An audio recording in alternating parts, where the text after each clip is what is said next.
ಮಹಿಳಾ ದೌರ್ಜನ್ಯ ವಿರೋಧಿ ಒಕ್ಕೂಟ, ಒಂದು ಲೆಕ್ಕದಲ್ಲಿ ನೀವೇ ಅದರ ರೂವಾರಿಗಳು, ಒಂದು ದೊಡ್ಡ ಸಂಚಲನವನ್ನೇ ಅದು ಸೃಷ್ಟಿ ಮಾಡ್ತಾಯಿದೆ. ಪ್ರತಿ ವರ್ಷ ಅದಕ್ಕೊಂದು ನೀವೊಂದು ಸಮ್ಮೇಳನ ಮಾಡ್ತೀರಿ, ಅದರ ಪರವಾಗಿ ಇರುವಂಥ ಒಂದಿಷ್ಟು ಜನಗಳನ್ನ ಒಟ್ಟು ಮಾಡ್ತೀರಿ, ಒಂದು ಜಾಗೃತಿಯನ್ನು ಉಂಟು ಮಾಡ್ತಾಯಿದ್ದೀರಿ.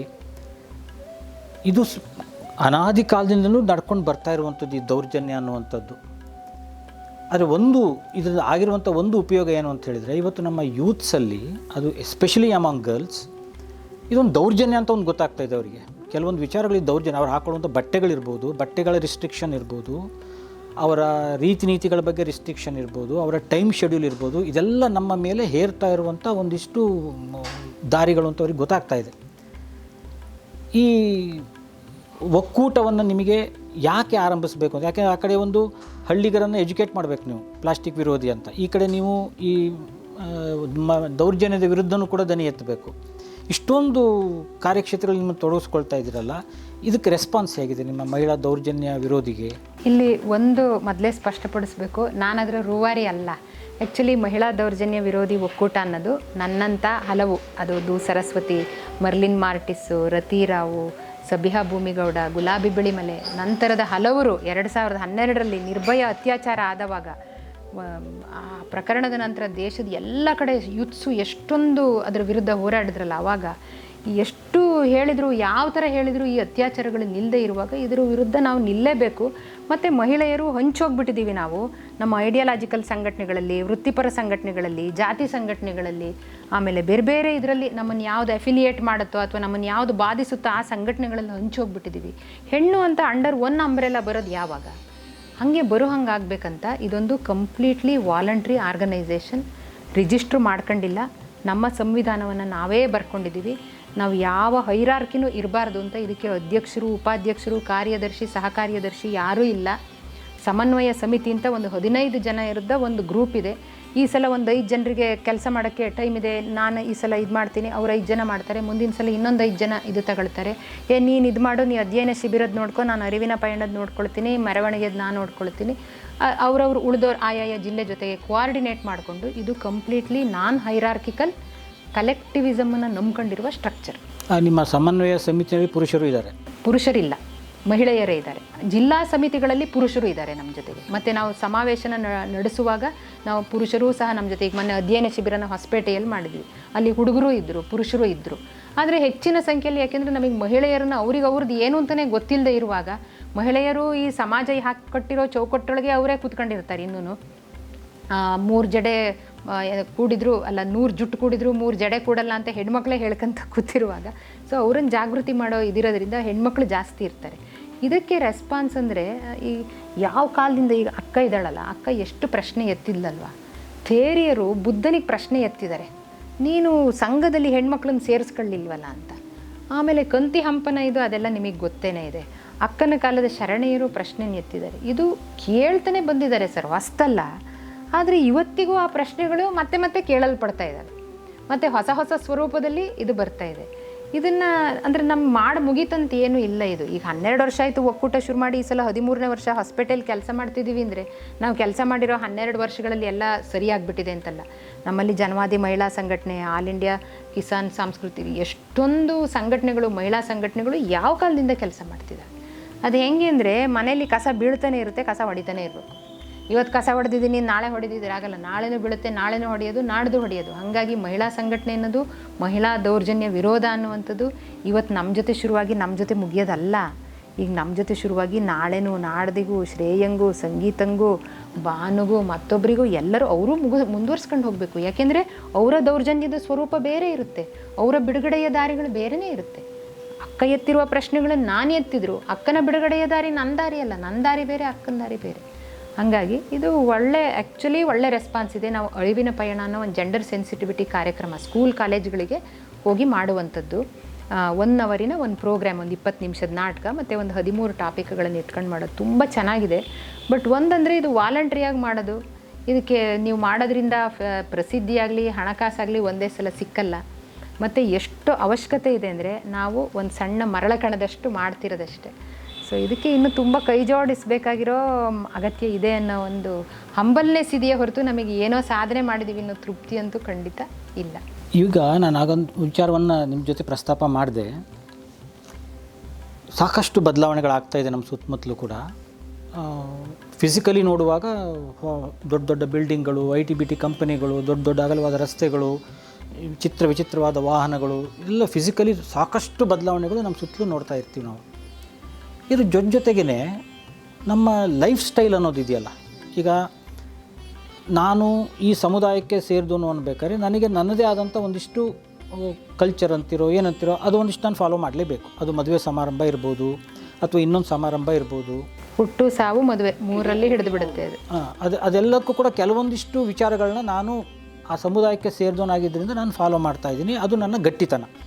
ಇವತ್ತು ಆಫ್ರಿಕಾದ ಕಲ್ಚರು ಛಿದ್ರ ಆಗಲಿಕ್ಕೆ ಮುಖ್ಯ ಕಾರಣ ಅವರ ಸಂಸ್ಕೃತಿಯ ಬೇರುಗಳು ಸಡಿಲಾಗಲಿಕ್ಕೆ ಶುರುವಾದದ್ದು ಮತ್ತು ಫಾರಿನ್ ಇನ್ವೇಷನ್, ಕಲನೈಸೇಷನ್ನಿಂದಾಗಿ ಆಗಿರುವಂಥ ಫಾರಿನ್ ಇನ್ವೇಷನ್ನು ಅವರ ಮೇಲೆ ಅತಿಯಾಗಿ ಆಕ್ರಮಣ ಮಾಡಿ ಆ ತಮ್ಮತನ ಅನ್ನೋದನ್ನು ಅವರು ಸಂಪೂರ್ಣ ಕಳ್ಕೊಂಡೀಗ ಅವ್ರು ಹಾಗೇ ಇಲ್ಲ. ಇವತ್ತು ಈ ಒಂದು ನಾವು ಇಷ್ಟರೊಳಗೆ ಇದ್ದೂ ಕೂಡ ನಮ್ಮೊಳಗೆ ನಮಗೆ ಒಂದು ರೀತಿಯ ಪರಕೀಯ ಭಾವನೆಗಳು ಬರಲಿಕ್ಕೆ ಶುರುವಾಗಿದೆ. ನೀವೇ ನೋಡಿ, ಈಗ ಒಂದು ಮದುವೆ ಅಂತ ಹೇಳಿದರೆ ಇವತ್ತಿನ ದಿವಸ ಅವರು ಯಾವುದೇ ಆರ್ಥಿಕ ಸ್ಥಿತಿಯಲ್ಲಿರುವಂಥ ಒಂದು ಫ್ಯಾಮಿಲಿ ಆಗಿರಲಿ, ಆಡಂಬರ, ವೈಭವ, ಗದ್ದಲ, ಅಬ್ಬರ ಮತ್ತು ವಿಚಿತ್ರವಾದಂಥ ವೇಷಭೂಷಣಗಳು ಮತ್ತು ಇನ್ಯಾವುದೋ ಕಲ್ಚರನ್ನು ಫಾಲೋ ಮಾಡುವಂಥದ್ದು, ನಮ್ಮತನವನ್ನು ಬಿಟ್ಟು ಹೋಗ್ತಾ ಇರುವಂಥದ್ದು ಇದು ಜಾಸ್ತಿ ಆಗ್ತಾಯಿದೆ.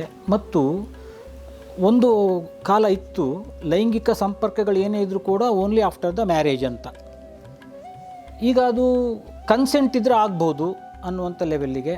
ಮತ್ತು ಶಿವಮೊಗ್ಗದಂಥ ಊರಲ್ಲೂ ಕೂಡ ಲಿವಿಂಗ್ ಟುಗೆದರ್ ಇದೆ. ಅದಕ್ಕೆ ಅಪ್ಪ ಅಮ್ಮ ಒಪ್ಪಿದಾರೋ ಇಲ್ಲೋ ಗೊತ್ತಿಲ್ಲ, ಮದುವೆ ಅಂತೂ ಆಗೋದಿಲ್ಲ. How long they live together ದೊಡ್ಡ ಪ್ರಶ್ನೆ. ಅದು ಇವತ್ತಿರ್ತಾರೆ, ನಾಳೆ ಹೋಗ್ತಾರೆ.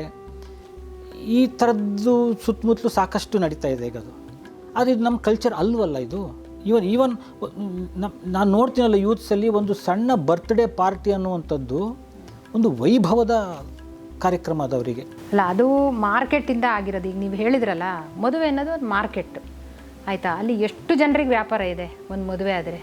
ಅವ್ರು ಹೌದು, ಅದನ್ನು ಯಾರೂ ಬಿಟ್ಕೊಡೋಕ್ಕೆ ಸಾಧ್ಯ ಇಲ್ಲ. ಮತ್ತು ನೀವು ಎಷ್ಟು ದೊಡ್ಡ ದೊಡ್ಡ ವ್ಯಾಪಾರಿ ಮಳಿಗೆಗಳು ಮತ್ತು ಪೇಪರಲ್ಲಿ ಇಡೀ ಪೇಜ್ ಜಾಹೀರಾತುಗಳು ಮತ್ತು ಈಗ ಪ್ರೀ ವೆಡ್ಡಿಂಗ್ ಶೂಟಿಂಗು ಅದೆಲ್ಲ ಹೆಂಗಿದೆ. ಮತ್ತು ಅದಕ್ಕೆಲ್ಲ ಸೋಷಿಯಲ್ ಮೀಡಿಯಾ ಬೇರೆ ಬಂದಿದೆ ಅಂತಂದರೆ ಅದೆಲ್ಲ ಆಗಿಲ್ಲ ಅಂದರೆ ಅದು ಮದುವೆನೇ ಅಲ್ಲ.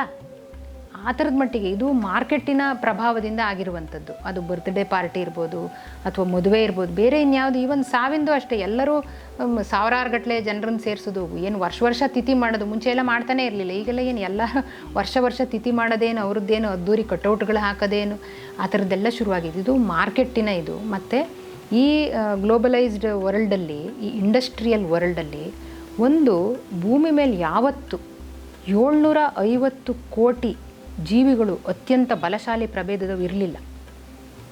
ಆ ಥರ ಅಷ್ಟು ಬಲಶಾಲಿ ಪ್ರಭೇದದ ಇದ್ದಿದ್ದು ಯಾವುದಂದರೆ ಡೈನೋಸಾರ್ಸ್. ಆ ಡೈನೋಸಾರ್ಗಳು ತಾವೇ ಎಂಡಾದವು. ಈಗ ಮನುಷ್ಯರ ಜನಸಂಖ್ಯೆ, ಈಗ ನಾವು ಯಾವುದೇ ನಮ್ಮ ಕಲ್ಚರು ಸಂಸ್ಕೃತಿ, ನೀವು ಯಾವುದೇ ಇತಿಹಾಸ ತಗೊಳ್ಳಿ, ಶರಣರ ಕಾಲದ್ದೇ ತಗೊಳ್ಳಿ, ಯಾವುದೇ ತಗೊಳ್ಳಿ, 750 ಕೋಟಿ ಜನ ಇದ್ದರೆ ಯಾವಾಗಲಾರು. ಭಾರತ ದೇಶದಲ್ಲಿ 145 ಕೋಟಿ ಜನ. ಹಿಂಗೆ ಎದ್ದು ಬಿದ್ದರೂ ಹುಡುಗರು ಕಾಣ್ತಾರೆ, ಎದ್ದು ಬಿದ್ದರೂ ಹುಡುಗಿಯರು ಕಾಣ್ತಾರೆ. ನೀವು ಜಾತಿ ಧರ್ಮ ಏನೇ ಚೌಕಟ್ಟು ಬೀಳಲಿ, ಒಬ್ಬರ ಮೇಲೊಬ್ಬರು ಡ್ಯಾಶ್ ಹೊಡೆಯೋದು, ಅಷ್ಟೊಂದು ಜನ ತುಂಬೋಗ್ಬಿಟ್ಟಿದ್ದೀವಿ ಈಗ. ಈ ಜನ ಮತ್ತು ಈ ಸಂಪರ್ಕ ಇದೆರಡೂ ಸಾಧ್ಯ ಆಗಿರುವಾಗ ಫ್ಯಾಮಿಲಿ ಸ್ಟ್ರಕ್ಚರ್ ಚೇಂಜ್ ಆಗಲೇಬೇಕು. ಫ್ಯಾಮಿಲಿ ಸ್ಟ್ರಕ್ಚರ್ ಚೇಂಜ್ ಆಗಿದ್ದು ಹಿಂಗೇ, ಜನಸಂಖ್ಯೆ ಬೆಳೀತಾನೆ. ಫಸ್ಟು ಮನುಷ್ಯರು ಅಲೆಮಾರಿ ಕೈ ಬೆರಳೆಣಿಕೆ ಅಷ್ಟಿದ್ದವಾಗ ಇಡೀ ಗುಂಪಲ್ಲಿ ಚಲಿಸ್ತಾ ಇದ್ರು. ಗಂಡನೂ ಇಲ್ಲ, ಹೆಂಡ್ತಿನೂ ಇಲ್ಲ. ಎಲ್ಲ ಹೆಣ್ಣುಗಳು ಎಲ್ಲ ಗಂಡುಗಳಿಗೂ ಲಭ್ಯರಾಗಿದ್ದರು. ಯಾವಾಗ ಒಂದು ಕಡೆ ಕೃಷಿ ಅಂತ ನೆಲೆ ನಿಂತರೋ, ಕೃಷಿ ನಿಂತವಾಗ ಇದಿಷ್ಟು ಲ್ಯಾಂಡ್ ನಂದು ಅಂತ ಹೇಳಿದವಾಗ ನಾ ಸತ್ತ ಮೇಲೆ ಯಾರಿಗೆ? ಉತ್ತರಾಧಿಕಾರಿಗೆ ಬರಬೇಕು. ಉತ್ತರಾಧಿಕಾರಿ ಅಂತಂದರೆ ನನ್ನ ಬೀಜಕ್ಕೆ ಹುಟ್ಟಿದ ಮಗುವಿಗೆ ಬರಬೇಕು. ಆ ಥರ ಉತ್ತರಾಧಿಕಾರದ ಕಲ್ಪನೆ ಬಂತು. ಸೊ ಇದಿಷ್ಟು ನಂದು, ಇವಳು ನನ್ನ ಹೆಂಗಸು ಅಂತ ಹೆಂಗಸನ್ನು ಕಂಟ್ರೋಲಲ್ಲಿ ಇಟ್ಕೊಳ್ಳೋದು, ಹೆಣ್ಣಿನ ಸೆಕ್ಶುಯಾಲಿಟಿ ಮೇಲೆ ಕಂಟ್ರೋಲಲ್ಲಿ ಇಟ್ಕೊಳ್ಳೋದು ಶುರು ಮಾಡಿ ಕುಟುಂಬಗಳು, ಅಂದರೆ ಕುಲಗಳು ಅಂತ ಏನು ಹೇಳ್ತಾರಲ್ಲ, ಕುಲಗಳು ಶುರು ಮಾಡಿದ್ವು. ಆಮೇಲೆ ಅದು ಡಿವೈಡ್ ಆಗ್ತಾ ಕುಟುಂಬಗಳು ಬಂದವು. ಆಮೇಲೆ ಜಾತಿಗಳು ಹುಟ್ಟಿದ್ದು ಅದೇ ರೀತಿಯೇ. ಸೊ ಜಾತಿ, ಕುಟುಂಬ ಇದೆಲ್ಲ ಆದಮೇಲೆ ಅವಿಭಕ್ತ ಕುಟುಂಬ ಇತ್ತು. ಈಗ ನನ್ನಪ್ಪನ ಕಾಲಕ್ಕೆ ಅವಿಭಕ್ತ ಕುಟುಂಬಗಳು ಹೋಗಿ ಅಪ್ಪ ಅಮ್ಮ ಮಕ್ಕಳು ಅನ್ನುವಂಥ ಸಣ್ಣ ಫ್ಯಾಮಿಲಿಗಳು ಬಂತು. ಸೊ ಫ್ಯಾಮಿಲಿ ಸ್ಟ್ರಕ್ಚರ್ ಆ್ಯಕ್ಚುಲಿ ಒಂದೇ ಥರ ಇಲ್ಲ. It is highly under scanner. ಅದು ಮತ್ತದು ಕಂಟಿನ್ಯೂಸ್ ಬದಲಾಗ್ತಾನೇ ಬರ್ತಾನೆ ಇದೆ. ಯಾವತ್ತೂ ಒಂದೇ ಥರ ಇಲ್ಲ. ಇವತ್ತಿನ ಅಗತ್ಯಕ್ಕೆ ತಕ್ಕಂಗೆ ಇವತ್ತು ಹೆಣ್ಮಕ್ಳು ಮುಂಚೆ ಎಲ್ಲ ಯಾಕೆ ಗಂಡನ ಮನೆಯಲ್ಲೇ ಇರಬೇಕು, ಗಂಡ ಹೇಳ್ದಂಗೆ ಕೇಳ್ಕೊಂಡಿರಬೇಕು, ಅತ್ತೆ ಮಾವರಿಗಂಜಿ ಸುತ್ತೇಳು ನೆರೆಗಂಜಿ ಯಾಕಿರಬೇಕು ಅಂದರೆ ಹೆಣ್ಮಕ್ಳು ಆರ್ಥಿಕವಾಗಿ ಸ್ವಾಯತ್ತೆ ಇರಲಿಲ್ಲ. ಅವ್ರ ಕೈಲಿ ದಮಡಿ ಕಾಸಿರಲಿಲ್ಲ. ಸ್ತ್ರೀಧನ ಅಂತ ತವ್ರ ಮನೇಲಿ ಕೊಟ್ಟಿದ್ದು, ತವ್ರ ಮನೇಲಿ ಕೊಟ್ಟರು, ಇದನ್ನೆಲ್ಲ ಇವರೇ ಇಟ್ಕೊಂಡ್ಬಿಟ್ಟಿರೋರು. ವರದಕ್ಷಿಣೆ ಕೊಟ್ಟು ಗಂಡನ್ನ ಮದುವೆಯಾಗಿ ಇವ್ರ ಮನೆಗೆ ಬಂದು ದಾಸಿ ಥರ ಇದ್ದವ್ರು. ಈಗ ಹಂಗಲ್ಲ, ಇವರು ದುಡಿತಾರೆ, ಇವರಿಗೂ 5 ಅಂಕಿ ಸಂಬಳ ಬರುತ್ತೆ, 4 ಅಂಕಿ ಸಂಬಳ ಬರುತ್ತೆ, ಇವರಿಗೂ ಅಧಿಕಾರದ ಸ್ಥಾನಗಳು ಸಿಗುತ್ತೆ, ಇವರಿಗೂ ಸೋಷಿಯಲ್ ಮೀಡಿಯಾ ಸಂಪರ್ಕಗಳಿದೆ. ಸೊ ಗಂಡಿಗೆ ಯಾವ್ಯಾವುದಕ್ಕೆ ಆ್ಯಕ್ಸೆಸ್ ಇದೆಯೋ ಅದೆಲ್ಲ ಹೆಣ್ಣಿಗೂ ಆ್ಯಕ್ಸೆಸ್ ಇರುವಾಗ ಯಾಕೆ ನಾವು ಮುಂಚಿನಂಗೆ ಪಾರಂಪರಿಕವಾಗಿ ಗಂಟು ಹಾಕೊಂಡು ಆ ಥರ ಇದರಲ್ಲಿ ಒಂದೇ ಕುಟುಂಬದಲ್ಲಿ ಒದ್ದಾಡಬೇಕು? ಮತ್ತು ನನ್ನ ಹುಡುಗರು ಬರೋ ಉದಾಹರಣೆ ಮೇಲೆ ನೋಡಿದ್ರೆ, ಇವತ್ತು ಹುಡುಗರಿಗೆ ನಿಮ್ಮ ಬಾಳ ಸಂಗಾತಿ ಹೆಂಗಿರಬೇಕು ಅಂದರೆ 100% ಎಲ್ಲರೂ ನನ್ನ ಬಾಳ ಸಂಗಾತಿ ಹಿಂಗಿರಬೇಕು ಅಂತ ಕನಸು ಬರೀತಾರೆ. ಹುಡುಗಿಯರಲ್ಲಿ ಒಂದು 20% ನಂಗೆ ಮದುವೆ ಆಗೋಕ್ಕೆ ಇಷ್ಟ ಇಲ್ಲ ಅಂತ ಬರೀತಾರೆ. ಯಾಕೆ ಹೇಳಿ? ಮದುವೆ ಆಗಿರೋ ಇವ್ರ ಅಮ್ಮ ಅಪ್ಪ, ಮದುವೆ ಆಗಿರೋ ಅಜ್ಜ ಅಜ್ಜಿ, ಮದುವೆ ಆಗಿರೋ ಅಕ್ಕ ಬಾವ, what kind of life they are leading? ಆ ಎಕ್ಸಾಂಪಲ್ ಇವ್ರ ಎದುರುಗಡೆ ಇದ್ದಾರೆ. ಅಮ್ಮ ಹೊಡೆತ ತಿಂತಿರ್ತಾಳೆ ಅಪ್ಪನ ಹತ್ರ, ಅಥವಾ ಅಜ್ಜ ಅಜ್ಜಿನ ಹಂಗೆ ಬೈತಿರ್ತಾನೆ. ಅಕ್ಕನಿಗೆ ಬಾವ ಏನು ಎಲ್ಲೂ ಹೋಗ್ಲಿಕ್ಕೆ ಕೊಡ್ತಾ ಇರಲ್ಲ, ನಿರ್ಬಂಧ ಮಾಡ್ತಿರ್ತಾನೆ, ಅನುಮಾನ ಮಾಡ್ತಿರ್ಸಿ. ಇಂಥ ಜೋಡಿಗಳನ್ನು ನೀವು ಕಣ್ಣೆದುರುಗಡೆ ಇಟ್ಕೊಂಡು it is like blind leading the blind. ಮದುವೆ ಆಗ್ಬಿಡು, ಎಲ್ಲ ಸರಿ ಹೋಗ್ಬಿಡುತ್ತೆ. ಏನು ಸರಿ ಹೋಗುತ್ತೆ? ಅದೊಂದಿದೆ, ಮದುವೆ ಆಗೋ ಆಮೇಲೆಲ್ಲ ಸರಿಯಾಗಿಬಿಡುತ್ತೆ. ಮುಂಚೆ ಹೆಂಗಿರುತ್ತೆ ಎಲ್ಲ ಹಾಗೆ ಇರುತ್ತೆ, ಏನೂ ಸರಿಯಾಗಲ್ಲ. ಸೊ ಈ ಸೊಸೈಟಿ ಹಿಂಗಿರುವಾಗ ಬೆಕ್ಕಿಗೆ ಯಾರೋ ಒಬ್ರು ಗಂಟೆ ಕಟ್ಟಬೇಕಲ್ಲ, ಎಲ್ಲೋ ಒಂದು ಬದಲಾಗಬೇಕಲ್ಲ. ಬಹುಶಃ ಈ ಹೆಚ್ಚು ಜನಸಂಖ್ಯೆ, ಹೆಚ್ಚಿದ ಸೋಷಿಯಲ್ ಸಂಪರ್ಕ ಮತ್ತು ಹೆಚ್ಚಿರುವಂತಹ ಸ್ವಾಯತ್ತ ಸ್ವತಂತ್ರವಾಗಿ ಬದುಕೋ ಒಂದು ಇದು ಹಂಗೆ ನೋಡಿದ್ರೆ ತುಂಬ ಬದಲಾಗಿದೆ ನಮ್ಮ ಸಂಸ್ಕೃತಿನೂ ಸಹ. ಮುಂಚೆ ನಮ್ಮ ಅಜ್ಜಿಗೆ 12 ಮಕ್ಕಳು, ನಮ್ಮ ಅಮ್ಮಂಗೆ 3 ಮಕ್ಕಳು, ನಂಗೆ 2 ಮಕ್ಕಳು, ಈಗ ನನ್ನ ಮಗಳು ಒಂದೇ ಹೆರ್ಬೋದು ಅಲ್ಲ ಹೇಳಿದ್ದು. ಅಂದರೆ ಬರ್ತಾ ಎಲ್ಲದೂ ಬದಲಾಗ್ತಾ ಬಂದಿದೆ, ಅದು ಹಾಗೆ ಇಲ್ಲ. ಮತ್ತು ಇನ್ನೊಂದು, ನೀವು ಆಫ್ರಿಕಾದ ಜೊತೆ ಕಂಪ್ಯಾರಿಸನ್ ಕೊಟ್ಟಿರೋದ್ರಿಂದ ಹೇಳ್ತೀನಿ. ಸೌತ್ ಅಮೆರಿಕಾ ಮತ್ತು ಆಫ್ರಿಕಾನಲ್ಲಿ ಏನಾಯಿತು ಅಂದರೆ, ವಸಾಹತುಶಾಹಿಗಳು ಹೋದ್ಮೇಲೆ ಅವರನ್ನ ಕಂಪ್ಲೀಟ್ ಚೇಂಜ್ ಮಾಡಿದರು. ಅವರ ಭಾಷೆ, ಅವರ ಧರ್ಮ, ಅವರ ಆಚಾರ ವಿಚಾರ, ದೇವರು ಎಲ್ಲದೂ ಚೇಂಜ್ ಆಯಿತು. ಆದರೆ ಭಾರತದಲ್ಲಿ ಆ ಗಟ್ಟಿತನ ಇನ್ನೂ ಇದೆ. ಆ ಗಟ್ಟಿತನ ಇರೋಕ್ಕೆ ಪರೋಕ್ಷವಾಗಿ ಕಾರಣ ಆಗಿರೋದು ನಾವಿವತ್ತು ಯಾವುದನ್ನು ಜಾತಿ ಅಂತ ಬೈತಿದ್ವಲ್ಲ ಅದೇನೇ. ಇಲ್ಲಿ ಪ್ರತಿ ಜಾತಿನೂ ಒಂದು ಧರ್ಮದ ಥರ ಆ್ಯಕ್ಟ್ ಮಾಡುತ್ತೆ. ಇಲ್ಲಿ 4,000 ಜಾತಿಗಳಿದ್ದಾರೆ ಅಂದರೆ ಅದರ ಅರ್ಥ 4,000 ಧರ್ಮಗಳಿದ್ದಾವೆ. ಇಲ್ಲಿ ಯಾರೂ ಸಹ ಅದನ್ನು ಇಲ್ಲಿ ಕನ್ವರ್ಟ್ ಆಗಿ ಕ್ರಿಶ್ಚಿಯನ್ ಆಗಿರೋರು, ಕ್ರಿಶ್ಚಿಯನ್ರಲ್ಲೂ ಬ್ರಾಹ್ಮಣರಿದ್ದಾರಂತೆ, ಕ್ರಿಶ್ಚಿಯನ್ರಲ್ಲೂ ಬೇರೆ ಜಾತಿ ಇದ್ದಾರಂತೆ, ಕ್ರಿಶ್ಚಿಯನ್ರಲ್ಲೂ ದಲಿತರಿದ್ದಾರೆ, ಮುಸ್ಲಿಮರಲ್ಲೂ ದಲಿತರಿದ್ದಾರೆ, ಮುಸ್ಲಿಮರಲ್ಲೂ ಹೂಗಾರರಿದ್ದಾರೆ, ಮುಸ್ಲಿಮರಲ್ಲೂ ಮೀನಡಿಯವರಿದ್ದಾರೆ. ಸೊ ಜಾತಿ ಅನ್ನೋದು ಇಂಡಿಯಾದವ್ರ ತಲೆ ಒಳಗೆ ಹೆಂಗೆ ತಿಕ್ಕೊಂಬಿಟ್ಟಿದೆ ಅಂತಂದರೆ, ಇದು ಪರೋಕ್ಷವಾಗಿ ನಮಗೆ ಹೆಲ್ಪ್ ಮಾಡಿದೆ. ಅಂದರೆ ಈ ವಸಾಹತುಶಾಹಿ ಬಂದು ಪೂರ್ತಿ ಅಪ್ಸೈಡ್ ಡೌನ್ ಮಾಡ್ದಂಗೆ ನಮಗೆ ಇದು, ಅದನ್ನು ನಾವು ಹೆಲ್ಪ್ ಅಂತಾಗಲಿ ಒಳ್ಳೇದಂತಾಗಲಿ ಕರೆಯೋದಲ್ಲ. ಆದರೆ ಭಾರತದಲ್ಲಿ ಯಾಕೆ ಹಿಂಗಿದೆ? ಸೌತ್ ಅಮೆರಿಕಾದಲ್ಲಿ ಆದಂಗಾಗಲಿ, ಸೌತ್ ಆಫ್ರಿಕಾದಲ್ಲಿ ಆದಂಗಾಗಲಿ ಇಲ್ಲಿ ಯಾಕೆ ಆಗಲಿಲ್ಲ ಅಂದರೆ, ಇಲ್ಲಿ ಆಗದೆ ಇರೋದಕ್ಕೆ ಮುಖ್ಯ ಕಾರಣ ಇಲ್ಲಿನ ಜಾತಿಗಳು. ಪ್ರತಿ ಒಬ್ಬ ಮನುಷ್ಯನೂ ಅವನ ಜಾತಿಗೆ, ಅವನ ಜಾತಿಯ ಸುಳಿ, ಬಳಿ, ಕುಲ, ಅದರ ಚಹರೆಗಳು, ಅಸ್ಮಿತೆಗಳು, ನಾಮ, ಓಮ ಎಲ್ಲದಕ್ಕೂ ಮೆತ್ಕೊಂಡ್ಬಿಟ್ಟಿದ್ದಾರೆ ಹಾಗೇನೆ. ಹಾಗಾಗಿನೇ ಇಲ್ಲಿ ಬ್ರಿಟಿಷರು ಬಂದರು, ಫ್ರೆಂಚರು ಬಂದರು, ಪೋರ್ಚುಗೀಸರು, ಡಚ್ಚರು, ಯಾರ್ಯಾರು ಬಂದರು. ಮೊಘಲರು 12ನೇ ಇದರಲ್ಲಿ ಬಂದು ಅವರು ಇಂಡಿಯನೈಸ್ ಆಗಿ ಇಲ್ಲೇ ಉಳಿದು, ಆ್ಯಕ್ಚುಲಿ ಇಂಡಿಯನ್ ಇಸ್ಲಾಮ್ ಈಸ್ ಇಂಡಿಯನೈಸ್ಡ್ ಆಗೋಯ್ತು. ಆದರೆ ಇಂಡಿಯನ್ ಇದೇನಿದೆಯೋ ಅದು ಹಾಗೇ ಉಳ್ಕೊಂಡು ಬಂತು. ಇಲ್ಲಿನ ಮುಸ್ಲಿಮರು ತಾಳಿ ಕಟ್ಕೊತಾರೆ, ಅವರು ಕಾಲುಂಗ್ರ ಹಾಕ್ಕೊಳ್ತಾರೆ. ಇಲ್ಲಿ ಚರ್ಚಲ್ಲಿ ಮದುವೆ ಆದರೂ ಆಮೇಲೆ ಕರಿಮಣಿ ಹಾಕೊಂಡು ಕೆಳಗಡೆ ಒಂದು ಕ್ರಾಸ್ ಹಾಕ್ಕೊಳ್ತಾರೆ. ಸೊ ಈ ಇಂಡಿಯನ್ ಕಲ್ಚರ್ ಇದೆಯಲ್ಲ, ಇದು ಎಲ್ಲೂ ಹೋಗಿಲ್ಲ ಸರ್. ಆ್ಯಕ್ಚುಲಿ ನೀವು ನೋಡಿ, ಹಳದಿ ಗಿಳದಿ ಎಲ್ಲ ಎಲ್ಲಿ ಮಾಡ್ತಿದ್ವಿ ನಾವು? ಹಳದಿನೂ ಇಲ್ಲ, ಇದು ಏನು ಮೆಹಂದಿನೂ ಇಲ್ಲ, ಅದೆಲ್ಲ ನಾರ್ತ್ ಇಂಡಿಯಾದ್ದು. ಅದನ್ನೆಲ್ಲ ತಗೊಂಬಂದು ಸೌತ್ ಇಂಡಿಯಾಗೆ ಸೇರಿಸ್ಬಿಟ್ಟಿದ್ದಾರೆ. ಈ ಹಂಗೆ ನೋಡಿದ್ರೆ ಕಲ್ಚರ್ ಬೆಳೀತಾ ಇದೆ ಅಂತ ಹೇಳಬೇಕು, ಆದರೆ ಬೆಳೀತಿಲ್ಲ. ಅದನ್ನು ಮಾಡಿರೋದು ಮಾರ್ಕೆಟವರು. ಇದು ಅಪ್ಪರ್ ಕ್ಲಾಸು ಮತ್ತು ಎಕ್ಸ್ಪ್ಯಾಂಡ್ ಆಗಿರೋ ಮಿಡ್ಲ್ ಕ್ಲಾಸು. ಬಟ್ ಇವತ್ತಿಗೂ ನಾನು ಹಳ್ಳೀಲಿ ಬದುಕ್ತಿರೋದ್ರಿಂದ ಹೇಳ್ತಿದ್ದೀನಿ, ಇವತ್ತು ಒಂದು 10-15 ಸಾವಿರ, ಅವ್ರ ಹತ್ರ 1,000, ಇವ್ರ ಹತ್ರ 2,000, ಇವ್ರ ಹತ್ರ 2,000 ಇಸ್ಕೊಂಡು ದೇವಸ್ಥಾನದಲ್ಲಿ ಹೋಗಿ ಎಲ್ರಿಗೂ ಒಂದು ಪಾಯಸ ಊಟ ಮಾಡಿ ಮದುವೆ ಇದ್ದಾರೆ ಇವತ್ತಿಗೂ, ಇಲ್ಲ ಅಂತಿಲ್ಲ. But Indian middle class expand ಆಗಿದೆ. ಅದು ಈ ಥರದ ಇದನ್ನು ರೀತಿ ನಮಗೆ ಯೋಚನೆ ಮಾಡೋ, ಅದರಲ್ಲೂ ಸಿಟಿಗಳಲ್ಲಿ ವಿಶೇಷವಾಗಿ. ಇವತ್ತು ಯಾರು ಮಾತಾಡೋರೇ ಇಲ್ಲ ಆ ಭಾಷೆಗಳು. ಅಷ್ಟು ಒಂದು ಪ್ರಭಾವ ಬೇರೆ ಕಲ್ಚರಿಂದ ಆಗಿರುವಂಥದ್ದು, ಎಸ್ಪೆಷಲಿ ಇಂಗ್ಲೀಷ್ ಕಲ್ಚರಿಂದ ಆಗಿರುವಂಥದ್ದು. ಮೇಡಮ್, ತಾವು ಕತೆ ಬರೆದ್ರಿ, ಕಾದಂಬರಿಗಳು, ಆಮೇಲೆ ಕವನಗಳು, ಆಮೇಲೆ ಜೀವನ ಚರಿತ್ರೆ, ಪ್ರವಾಸ ಕಥನ ಎಲ್ಲ ಬರೆದ್ರಿ. ಸಾಮಾನ್ಯವಾಗಿ ನಮಗೆ ಒಂದು ದೊಡ್ಡ ಕೊರತೆ ನಮಗೆ ಕಾಣಿಸುವಂಥದ್ದು ನಾಟಕಗಳನ್ನ ಬರೆಯೋರೇ ಇಲ್ಲ ಈಗ. ಆದರೆ ಕರ್ನಾಟಕದಲ್ಲಿ ನಾಟಕ ಆಡೋರು ತುಂಬ ಜನ ಇದ್ದಾರೆ. ಇವತ್ತು ನಮ್ಮ ಕರ್ನಾಟಕದ ಥಿಯೇಟರ್ ಈಸ್ ವೆರಿ ಪವರ್ಫುಲ್. ಬಹುಶಃ ಬೇರೆ ರಾಜ್ಯಗಳಲ್ಲಿ ಹೇಗಿದೆಯೋ ಗೊತ್ತಿಲ್ಲ, ಬಟ್ ಕರ್ನಾಟಕ ಲೀಡಿಂಗಲ್ಲಿದೆ ಇವತ್ತು. ಅಷ್ಟು ಪ್ರಯೋಗಗಳು ನಡೀತಾ ಇರುತ್ತೆ, ಥಿಯೇಟ್ರ್ನಲ್ಲಿ ಅಷ್ಟು ಜನ ಆ್ಯಕ್ಟಿವ್ ಆಗಿದ್ದಾರೆ. ಆದರೆ ಕನ್ನಡದಲ್ಲಿ ನಾಟಕಗಳು ಲಭ್ಯ ಇಲ್ಲ. ಯಾವುದೋ ಒಂದು ಹಂತಕ್ಕದು ಬರೆಯುವಂಥವ್ರು ನಿಂತೋಗ್ಬಿಟ್ಟಿದ್ದಾರೆ ಅವರು. ಇದಕ್ಕೆ ಈ ಕಡೆಗೆ ನಾಟಕಕ್ಕೂ ಸ್ವಲ್ಪ ಬನ್ನಿ, ನಮ್ಮ ಥಿಯೇಟ್ರನ್ನ ಇನ್ನೂ ಸ್ವಲ್ಪ ಸ್ಟ್ರಾಂಗ್ ಮಾಡಿ. ನೀವು ನಿಮ್ಮ ಎಲ್ಲ ವಿಚಾರಗಳು ಏನೇನಿದೆ, ಅದು ಯೂತ್ಸ್ ಇರ್ಬೋದು, ಮಹಿಳೆಯರಿರ್ಬೋದು, ಒಂದು ನಾಟಕಕ್ಕೂ ಸ್ವಲ್ಪ ಒಂದು ಕೈ ಹಾಕಿ ಅಂತ. ನಾಟಕದವ್ರದ್ದು ಸಂಘ ಸ್ವಲ್ಪ ಅಂದರೆ ಫ್ರೆಂಡ್ಶಿಪ್ಪು ಕಡಿಮೆ ಇದೆಯೇನೋ ನಂಗೆ ಗೊತ್ತಿಲ್ಲ, ಅಥವಾ ನಾನು ನಾಟಕ ನೋಡಿದ್ದು ಕಡಿಮೆ, ಹಳ್ಳಿಗಳಲ್ಲಿ ಬೆಳೆದೆ ಅಂತ ಹೇಳಿದ್ನಲ್ಲ, ಅದಕ್ಕೋ ಏನೋ. ನಾಟಕಗಳನ್ನು ಓದಿದ್ದೀನಿ, ಲಂಕೇಶ್ ನಾಟಕ ಎಲ್ಲ, ಬಟ್ ಅದನ್ನೇನು ಬರಿಬೇಕು ಅಂತ ಅನಿಸಿರಲಿಲ್ಲ ಇದುವರೆಗೆ. ಇನ್ನು ನೀವು ಹೇಳ್ದಂಗೆ ಅದು ಜನರನ್ನು ತಲುಪೋ ಒಂದು ಮಾಧ್ಯಮ ಅಂತ ಅನಿಸಿದರೆ ಮೇ ಬಿ ಆಗ್ಬೋದು. ಮತ್ತು ನನ್ನ ಕಥೆಯಲ್ಲಿ ಇದನ್ನು ತಗೊಂಡು ನಾಟಕ ಮಾಡಿದ್ದಾರೆ. ನನ್ನ ಕಥೆಯಲ್ಲಿ ತುಂಬ ಸಂಭಾಷಣೆ. ಹಾಂ, ಅದು ನಿಮ್ಮ ಕಥೆಗಳು ಮಾತ್ರ ಅಲ್ಲ, ಸುಮಾರು ಜನಗಳ ಕಥೆಗಳಾಗ್ತದೆ. ಯಾಕೆಂದರೆ ಕೊರತೆ ಇದೆ ನಾಟಕಗಳದ್ದು. ಹುಡುಕಿ ಈಗ ನಾವು ಅದನ್ನು ಸ್ಕ್ರಿಪ್ಟ್ ಮಾಡ್ತಾ ಇದ್ದೀವಿ. ಸದ್ಯದಲ್ಲೇ ಈಗ ಸಾಹಿತ್ಯ ಸಮ್ಮೇಳನ ನಡೀತಾ ಇದೆ ಮಂಡ್ಯದಲ್ಲಿ. ಸಾಕಷ್ಟು ಯಾರು ಅಧ್ಯಕ್ಷರಾಗಬೇಕು ಅಂತ ದೊಡ್ಡ ಚರ್ಚೆಗಳು ನಡೀತಾ ಇದೆ. ಸಾಹಿತಿಗಳಾಗಬೇಕು, ಸಾಹಿತ್ಯೇತರರಾಗಬೇಕು ಅನ್ನುವಂಥದ್ದು. ಇವತ್ತು ಒಬ್ಬ ಪ್ರಮುಖ ಮಠಾಧೀಶರು ಒಂದು ಸ್ಟೇಟ್ಮೆಂಟ್ ಕೂಡ ಕೊಟ್ಟಿದ್ದಾರೆ, ನಾನು ಯಾವುದೇ ಕಾರಣಕ್ಕೂ ಅಧ್ಯಕ್ಷತೆಯನ್ನು ವಹಿಸ್ಕೊಳ್ಳೋದಿಲ್ಲ ಅಂತ. ಇದು ಏನಿದು, ಈಗ ಯಾಕೆ ಇದು ಸಾಹಿತ್ಯ ಸಮ್ಮೇಳನ ಏನಿದು? ಕಸಾಪ ಬಗ್ಗೆ ಹೆಚ್ಚೇನು ಭರವಸೆ ನಾವೇನು ಇಟ್ಕೊಂಡಿಲ್ಲ, ಅಲ್ಲಿ ಹೋಗಬೇಕು ಅಂತಲಾಗಲಿ, ಅಲ್ಲಿ ಏನು ಅಂತ. ಆದರೆ ಸರ್ಕಾರಿ ಪ್ರಾಯೋಜಿತ ಇದಾಗಿ ಜನರ ದುಡ್ಡಿಂದ ಅದು ನಡೆಯೋದ್ರಿಂದ ಅದು ಹಿಂಗಿರಬೇಕು, ಹಿಂಗಾಗಬಾರ್ದು ಅಂತ ಹೇಳೋ ಅದರಿಂದ ಒಂದು ಉತ್ತರದಾಯಿತ್ವ ಇದೆ ಅದಕ್ಕೆ ಅಂತ ಹೇಳಿ ನಾವೊಂದು ಬಯಸ್ತೀವಿ ಹೊರತು ಅದರಿಂದ ಸಾಹಿತ್ಯ ಉಳಿಯುತ್ತೆ ಅಂತ ಏನು ಅನ್ನುವಂಥ ಈ ಪರಿಸ್ಥಿತಿ ಇಲ್ಲ. ಯಾಕೆಂದರೆ ಈ ಎಲ್ಲ ವರ್ಷಗಳಲ್ಲಿ ಅಲ್ಲಿ ನಡ್ಕೊಂಡು ಬಂದಿರೋದು ನೋಡಿದರೆ ಸಾಹಿತಿ ಅಲ್ದಿರೋರು ಮತ್ತು ಪಾಲಿಟಿಷಿಯನ್ಸೇ ಅದರ ಚುಕ್ಕಾಣಿನ ಹಿಡ್ಕೊಂಡು ನಡೆಸ್ತಾ ಇದ್ದಾರೆ. ಅಲ್ಲಿ ಯಾವ ಸಾಹಿತ್ಯದ ಗಂಧಗಾಳಿನೂ ಇಲ್ಲ.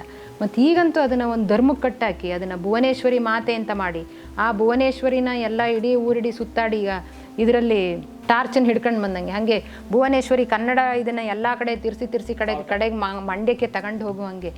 ಏನು ಇದೆಲ್ಲ ನಾನ್ಸೆನ್ಸು. ನಿಜವಾಗಲ್ಲಿ ಏನು ನಡಿಬೇಕಿದೆಯೋ ಅಲ್ಲ, ಅದು ಏನೂ ನಡೀತಾ ಇಲ್ಲ.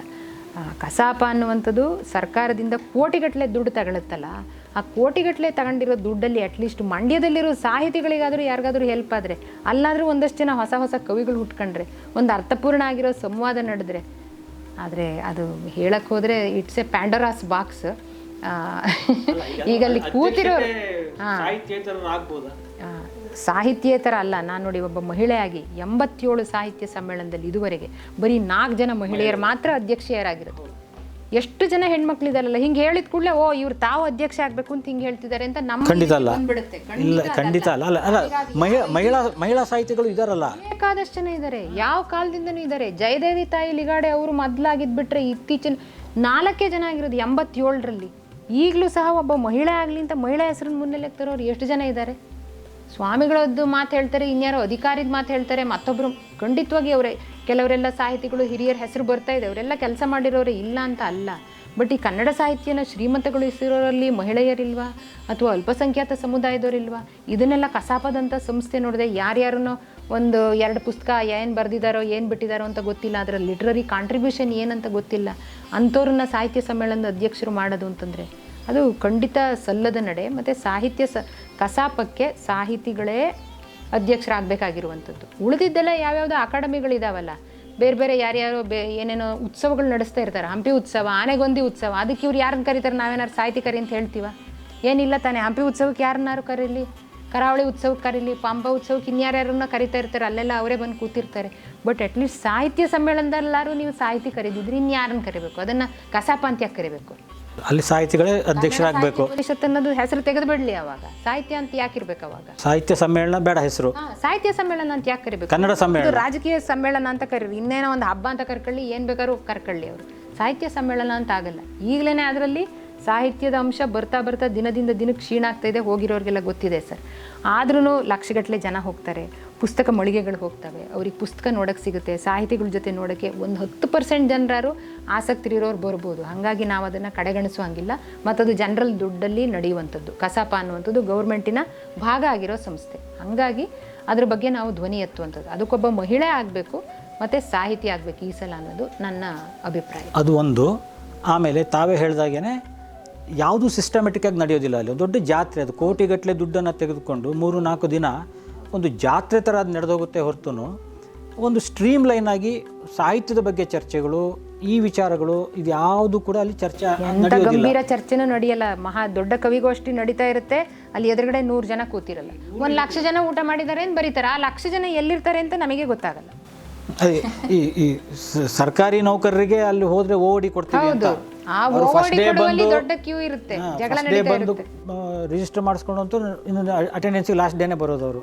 ಇದೊಂದು ರೀತಿಯ ನೀವು ಹೇಳ್ದಂಗೆ ಜಾತ್ರೆನೇ ಇದು. ಅಲ್ಲ, ಈ ರೀತಿಯ ಒಂದು ಭಾಳ ಒಂದು ಕೆಟ್ಟ ವಾತಾವರಣ ನಡೀತಾ ಇದೆ. ಏಕೆದು ಒಂದು ಕಡೆಯ ಒಂದು ವಿಚಾರ, ಅದು ನಿಮ್ಮ ಬಳ್ಳಾರಿ ಅನುಭವದ ಬಗ್ಗೆ. ಅಲ್ಲಿ ತಾವು ಮೆಡಿಕಲನ್ನು ಓದಲಿಕ್ಕೆ ಹೋದಾಗ ತಮ್ಮ ಮಹಿಳಾ ಹಾಸ್ಟೆಲ್ಲು ಇದ್ದದ್ದೇ ಒಂದು ಜೈಲಿನಲ್ಲಿ. ತಾವು ಎಲ್ಲೋ ಒಂದು ಕಡೆ ಹೇಳಿದ್ರಿ, ಒಂದು ಜೈಲಲ್ಲೇ ಮಹಿಳಾ ಹಾಸ್ಟೆಲ್ ಇತ್ತು.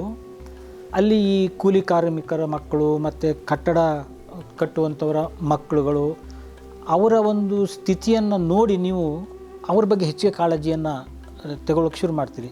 ಬಹುಶಃ ಅದು ನಿಮ್ಮ ಯೋಚನೆಗೆ ಒಂದು ಟರ್ನಿಂಗ್ ಪಾಯಿಂಟ್ ಆಯಿತಾ ಅದು ಬಳ್ಳಾರಿಯ ನಿಮ್ಮ ಅನುಭವ? ಬಳ್ಳಾರಿ ನನಗೆ ತುಂಬ ಕಲಿಸಿದೆ ಅಂತಲೇ ಹೇಳ್ಬೋದು. ಅದರಲ್ಲೂ ಆ ಪೇಷಂಟ್ಗಳು, ಒಂದು ಅದಿದ್ದು ಜೈಲಲ್ಲಿ, ಮತ್ತು ಅದ್ರ ಹಿಂದ್ಗಡೆ ಒಂದು ರಿಮ್ಯಾಂಡ್ ಹೋಮ್ ಇತ್ತು. ಇದು ನಾನು ಕೆಲವು ಕಡೆ ಮಾತಾಡಿದ್ದೀನಿ ಆಗಲೇ. ರಿಮ್ಯಾಂಡ್ ಹೋಮ್ ಅಂದರೆ ಬಾಲಾಪರಾಧಿಗಳನ್ನು ಇಡುವಂಥ ಜಾಗ. ನಾನು ಆ ರಿಮ್ಯಾಂಡ್ ಹೋಮಿನ ಮಕ್ಕಳು ಇದ್ರ ಸರಳ ಕಂಬಿಯಿಂದ ನೋಡ್ತಾ ಇರುವಾಗ, ಅಯ್ಯೋ ಇಷ್ಟು ಮುಗ್ಧ ಮಕ್ಕಳು 6ನೇ ಕ್ಲಾಸು 7ನೇ ಕ್ಲಾಸ್, ಇವರೆಲ್ಲ ಇದು ಏನು ತಪ್ಪು ಮಾಡಿದ್ರು ಅಂತ ಇಲ್ಲಿ ಬಂದು ಹಾಕಿದಾರಪ್ಪ ಅಂತ ನಾ ಒಂದ್ಸಲ ವಿಚಾರ ಮಾಡಿದವಾಗ, ಅವ್ರ ಅಮ್ಮ ಅಪ್ಪ ಎಲ್ಲ ಕಾಪಿ ಸೀಮೆಗೆ ದುಡಿಯೋಕ್ಕೆ ಹೋಗೋರು, ಅವ್ರು ಎಲ್ಲರೂ ದುಡಿಯೋಕ್ಕೆ ಹೋಗ್ಬಿಟ್ರೆ ಮನೇಲಿ ಮಕ್ಕಳನ್ನ ನೋಡ್ಕೊಳಕ್ಕೆ ಯಾರೂ ಇರಲ್ಲ ಅಂತ ಇವರೇ ಯಾರ ಹತ್ರನೂ ಹೇಳ್ಬಿಟ್ಟು ಇವ್ನು ಸರ ಕದ್ದ, ಇವ್ನು ಇನ್ನೇನೋ ಕದ್ದ, ಇವನು ಕರು ಕದ್ದ ಅಂತ ಹೇಳಿ ಪೊಲೀಸ್ ಕಂಪ್ಲೇಂಟ್ ಕೊಡಿಸಿ ಅವನನ್ನು ಕಳ್ಳ ಅಂತ ಮಾಡಿಸಿ ಅವ್ರನ್ನ ಇಲ್ಲಿ ಹಾಕಿ, ಅವರು ಸೆಕೆಂಡ್ PUC ತನಕ ಇಲ್ಲಿ ಓದೋಕ್ಕಾಗುತ್ತಾ? ಊಟ ತಿಂಡಿ 3 ಹೊತ್ತು ಕೊಡ್ತಾರೆ, ಸುರಕ್ಷಿತವಾಗಿರ್ತಾರೆ, ಇಲ್ದಿರ ಮನೇಲಿ ಹುಡುಗರು ಉಡಾಳಾಗ್ತಾರೆ ಅಂತ ಅಪ್ಪ ಅಮ್ಮನೇ ಅವರಿಗೆ ಇದು ಮಾಡೋದಂತೆ.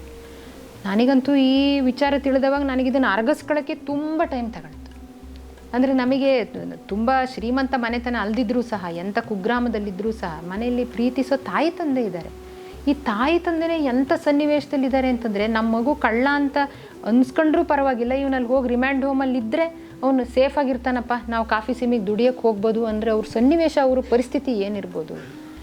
ಆಮೇಲೆ ಬಳ್ಳಾರಿಯಲ್ಲಿ ನಾನು ನೋಡಿದ್ದು ಆ ಫೋರ್ಟ್ ಏರಿಯಾನಲ್ಲೆಲ್ಲ ನಮ್ಮನ್ನು ಲೆಪ್ರಸಿ ಸರ್ವೆಗೆ ಹಾಕೋರು. ಮತ್ತು ಸೆಕ್ಶುವಲಿ ಟ್ರಾನ್ಸ್ಮಿಟೆಡ್ ಡಿಸೀಸಸ್, ಆವಾಗ HIV ಇನ್ನೂ ಆಗಷ್ಟೇ ಬರೋಕ್ಕೆ ಶುರುವಾಗಿತ್ತು.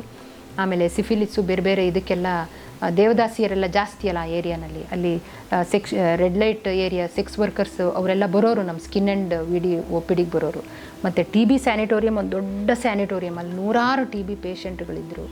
ಆಮೇಲೆ ಸ್ತ್ರೀ ಸೇವಾ ನಿಕೇತನ ಅಂತ ಪರಿತ್ಯಕ್ತ ಹೆಣ್ಮಕ್ಳಿದ್ರು. ಅಲ್ಲಿಗೆಲ್ಲ ಹೋಗಬೇಕು ಅಂತ ನಮ್ಮ P&SM ಟೆಕ್ಸ್ಟಲ್ಲಿ ಇರ್ತಿತ್ತು, ಡೆಫ್ ಆ್ಯಂಡ್ ಡಮ್ ಸ್ಕೂಲಿಗೆ ಹೋಗಬೇಕು ಅಂತ. ಅದೊಂಥರ ಇದ್ರೊಳಗೆ ಅಭ್ಯಾಸ ಅಂತಿರುತ್ತಲ್ಲ, ಅದನ್ನು ಯಾರೂ ಹೋಗಲ್ಲ. ಬಟ್ ನಂಗೆ ಅದೆಲ್ಲ ಇದೆಯಲ್ಲ, ಪುಸ್ತಕದಲ್ಲಿದೆ ಅಂದಮೇಲೆ ಹೋಗಬೇಕಪ್ಪ, ಕರೆಕ್ಟಾಗಿ ಮಾಡಬೇಕು ಅಂತ. ಸೊ ಅಲ್ಲಿ ಎಲ್ಲ ಕಡೆ ಹೋಗಿ ಬಂದು ನೋಡಿ, ಮತ್ತು ಅಲ್ಲಿ ನೋಡಿರೋ ಪೇಷಂಟ್ಗಳು, ಮತ್ತು ಆ ಬಳ್ಳಾರಿಯ ಬಡತನ ಇದೆಯಲ್ಲ, ಕ್ವಾಶಿಯೋರ್ಕರ್ ಮತ್ತು ಮರಾಸ್ಮಸ್ ಅಂತ 2 ಮಕ್ಕಳಿಗೆ ಪ್ರೋಟೀನ್ ಎನರ್ಜಿ ಮಾಲ್ನ್ಯೂಟ್ರಿಷನ್ನಿಂದ ಬರುವಂಥ ಕಾಯಿಲೆಗಳು. ಅಯ್ಯಪ್ಪ, ಅಲ್ಲಿಯಷ್ಟು ಹಸಿವನ್ನು, ಅಲ್ಲಿಯಷ್ಟು ಬಡತನನ ನಾನು ಆಮೇಲೆ ಎಲ್ಲೂ ನೋಡಲೇ ಇಲ್ಲ. ನನಗದು ಒಂಥರ ಗಾಂಧಿನೆಲ್ಲ ಓದಿದ್ದು ಹೌದು, ಅಂಬೇಡ್ಕರ್ ಓದಿದ್ದು ಹೌದು, ಲಂಕೇಶ್ ಪತ್ರಿಕೆ ಓದಿದ್ದು ಹೌದು. ಅದನ್ನು ಅಲ್ಲಿ ಆ ಪರಿಸ್ಥಿತಿ ನೋಡಿದ ಮೇಲೆ ಇಲ್ಲ, ಇವರು ಹೇಳಿದ್ದು ಕರೆಕ್ಟ್ ಇದೆ ಅಂತ ನನಗೆ ಅನಿಸಿದ್ದೆ ಆವಾಗ. ಸೊ ಬಳ್ಳಾರಿ ನಿಜಕ್ಕೂ ನನ್ನ ಒಳಗಿನ ಯಾರೋ ಮಲಗಿದ್ದ ಅನುಪಮನ ಬಡ್ದೆಬ್ಬಿಸ್ತು ಅಂತಲೇ ಅಂತ ನಾನು ಹೌದು ಹೌದು ಹೌದು ಅದು ಯಾಕೆ ನನಗೆ ಅಂದ್ಕೊಂಡಿದ್ದು ನಿಮ್ಮ ಬಳ್ಳಾರಿ ಅನುಭವನೇ ಭಾಳ ಪ್ರಮುಖವಾಗಿದ್ದು ನಿಮ್ಮ ಜೀವನದಲ್ಲಿ ಅಂತ. ನಾವು ಈ ಒಂದು ಮಾತುಕತೆಯ ಕಡೆಯ ಭಾಗಕ್ಕೆ ಬರ್ತಾ ಇದ್ದೀವಿ. ಡಾಕ್ಟರ್ HS ಅನುಪಮ ಅಂತ ಹೇಳಿದರೆ ಅದೊಂದು ಪ್ರೀತಿ, ವಿಶ್ವಾಸ, ಸಹನೆ, ಸರಳತೆ, ಆತ್ಮೀಯತೆಯ ಒಂದು ಇನ್ನೊಂದು ಹೆಸರು ಅಂತ ಅಂದ್ಕೊಳ್ತೇನೆ ನಾನು. ಅವ್ರ ಜೊತೆ ಮಾತಾಡ್ತಾ ಇದ್ದರೆ ಯಾರೋ ದೂರದವರು, ಯಾರೋ ಹೊಸಬರು ಅನ್ನುವಂಥ ಭಾವನೆ ನಮಗೆ ಬರೋದೇ ಇಲ್ಲ. ಭಾಳ ಆತ್ಮೀಯರ ಜೊತೆಗೆ ನಮ್ಮ ಮಾತುಗಳನ್ನು ಹಂಚ್ಕೊಳ್ತಾ ಇದ್ದೀವಿ ಅನ್ನುವಂಥ ಒಂದು ವಿಶ್ವಾಸ ಬರುತ್ತೆ ನಮಗೆ. ಈ ಥರದ ಲೇಖಕರು ಯಾಕೆ ಅಂತ ಹೇಳ್ತಾ ಇದ್ದೀನಿ ಅಂದರೆ, ಸಮಾಜದ ಬಗ್ಗೆ ಕಾಳಜಿ ಇರುವಂಥವ್ರು, ಮಹಿಳೆಯರ ಬಗ್ಗೆ, ಯೂತ್ಸ್ ಬಗ್ಗೆ, ಬಡಬಗ್ಗರ ಬಗ್ಗೆ, ಇಂಥವ್ರ ಬಗ್ಗೆ ಎಲ್ಲ ಕಾಳಜಿ ಇಟ್ಕೊಂಡು ತಮ್ಮ busy schedule, being A doctor, ಸಾಕಷ್ಟು ಬ್ಯುಸಿಯಾಗಿರುವಂಥ ಒಬ್ಬ ವ್ಯಕ್ತಿ. ಇಷ್ಟೆಲ್ಲ ಬ್ಯುಸಿಯಾಗಿದ್ದರೂ ಕೂಡ, ಯಾಕೆಂದರೆ ಇವತ್ತು ಬೆಳಗ್ಗೆಯಿಂದ ಮಧ್ಯಾಹ್ನದವರೆಗೆ ತಮ್ಮ ಕ್ಲಿನಿಕ್ನಲ್ಲಿ ಕೆಲಸ ಮಾಡಿ ಅಲ್ಲಿಂದ ಟ್ರಾವೆಲ್ ಮಾಡಿಕೊಂಡು ಶಿವಮೊಗ್ಗಕ್ಕೆ ಬಂದು ಇಲ್ಲಿ ಪುಸ್ತಕದ ಬಗ್ಗೆ ಒಂದು ಚರ್ಚೆನಲ್ಲಿ ಪಾಲ್ಗೊಂಡು ನಂತರ ಇವತ್ತು ಈಗ ನಮ್ಮ ಜೊತೆ ಈಗ ಮಾತುಕತೆ ಮಾಡ್ತಾ ಈಗ ರಾತ್ರಿ ಮತ್ತೆ ಬೆಂಗಳೂರಿಗೆ ಬೇರೆ ಹೊರಟಿದ್ದಾರೆ. ಇಷ್ಟು ಬ್ಯುಸಿಯಾಗಿದ್ದರೂ ಕೂಡ ಆ ನಗು, ಆ ಲವಲವಿಕೆ, ಆ ಮುಗ್ಧತೆ, ಆ ಪ್ರೀತಿ, ವಿಶ್ವಾಸ ಯಾವತ್ತೂ ಅವರ ಮುಖದಿಂದ ಮಾಯ ಆಗೋದೇ ಇಲ್ಲ. ಅಷ್ಟೊಂದು ಆತ್ಮೀಯತೆಯನ್ನು ತೋರುವಂಥವ್ರು. ಇವತ್ತು ನಮ್ಮ ಪ್ರಜ್ಞಾ ವೇದಿಕೆ ನಿಜಕ್ಕೂ ಒಂದು ಲೆಕ್ಕದಲ್ಲಿ ಶ್ರೀಮಂತ ಆಯಿತು ಅಂತ ತಿಳ್ಕೊಳ್ಬೇಕು. ಯಾಕೆಂದರೆ ತಮ್ಮಂಥವ್ರು ಬಂದು ಇಲ್ಲೊಂದು ಇಷ್ಟು ನಮ್ಮ ಜೊತೆ ಕಾಲವನ್ನು ಕಳೆದಿರುವಂಥದ್ದು, ನಮ್ಮ ಜೊತೆ ಮಾತುಕತೆ ಆಡಿರುವಂಥದ್ದು ಭಾಳ ಖುಷಿಯಾಗುತ್ತೆ ಮೇಡಮ್, ಭಾಳ ಸಂತೋಷ ಆಗುತ್ತೆ.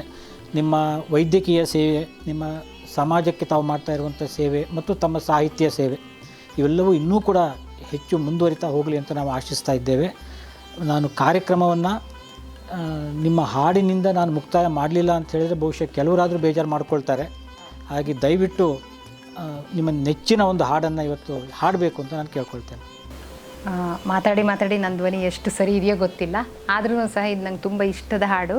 ಮೂಡ್ನಾಕುಡು ಚಿನ್ನಸ್ವಾಮಿ ಅವರು ಬರೆದಿರೋ ಎಲುಬಿನ ಹಂದರದೊಳಗೊಂದು ಅಂತ. ಇದು ನಮ್ಮ ಪಾಲಿಟಿಕ್ಸ್ ಏನಿದೆಯಲ್ಲ, ಪ್ರೀತಿಯ ಪಾಲಿಟಿಕ್ಸು ಮತ್ತು ಒಳಗೊಳ್ಳುವ ಪಾಲಿಟಿಕ್ಸ್, ಒಳಗೊಳ್ಳುವ ರಾಜಕಾರಣ, ಅದನ್ನು ಇದು ಹೇಳೋದ್ರಿಂದ ನನಗಿದು ತುಂಬ ಇಷ್ಟ ಈ ಹಾಡು.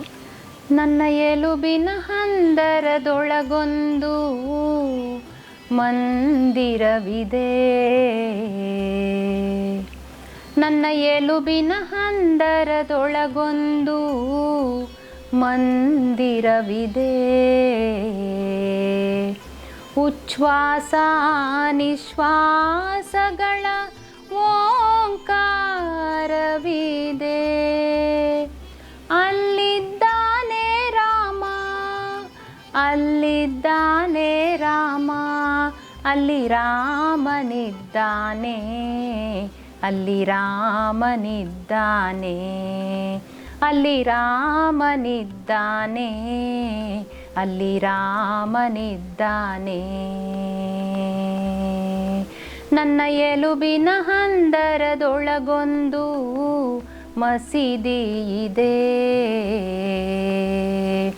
ಅದು ಮೇಲೆ ನೋಟ ನಕ್ಷತ್ರ, ಕಣ್ಣಲವೇ ಚಂದಿರ, ಅಲ್ಲಿದ್ದಾನೆ ಅಲ್ಲ, ಅಲ್ಲಿದ್ದಾನೆ ಅಲ್ಲ, ಅಲ್ಲಿ ಎಲ್ಲ ಇದ್ದಾನೆ, ಅಲ್ಲಿ ಎಲ್ಲ ಇದ್ದಾನೆ, ಅಲ್ಲಿ ಎಲ್ಲ ಇದ್ದಾನೆ, ಅಲ್ಲಿ ಎಲ್ಲ ಇದ್ದಾನೆ. ನನ್ನ ಎಲುಬಿನ ಹಂದರದೊಳಗೊಂದು ಇಗರ್ಜಿ ಇದೆ, ಅಲ್ಲಿದೆ ಕಶೆರು ಹೆಗಲ ಮೂಳೆಗಳಿಂದಾದ ಶಿಲುಬೆ, ಅಲ್ಲಿದ್ದಾನೆ ನಮಗಾಗಿ ಮೊಳೆಯ ಜಡಿಸಿಕೊಂಡು ನಿತ್ಯ ಮರುಗುವ ಯೇಸು ಕ್ರಿಸ್ತ, ಕ್ರಿಸ್ತ ಕ್ರಿಸ್ತ ಕ್ರಿಸ್ತ, ಅಲ್ಲಿ ಯೇಸು ಇದ್ದಾನೆ, ಅಲ್ಲಿ ಯೇಸು ಇದ್ದಾನೆ, ಅಲ್ಲಿ ಯೇಸು ಇದ್ದಾನೆ, ಅಲ್ಲಿ ಯೇಸು ಇದ್ದಾನೆ. ಮಸ್ತಿಷ್ಕದೊಳಗೆ ಸ್ತೂಪಗಳು, ಅಸ್ಥಿಯೊಳಗದೆಷ್ಟೋ ಬಸ್ತಿಗಳು,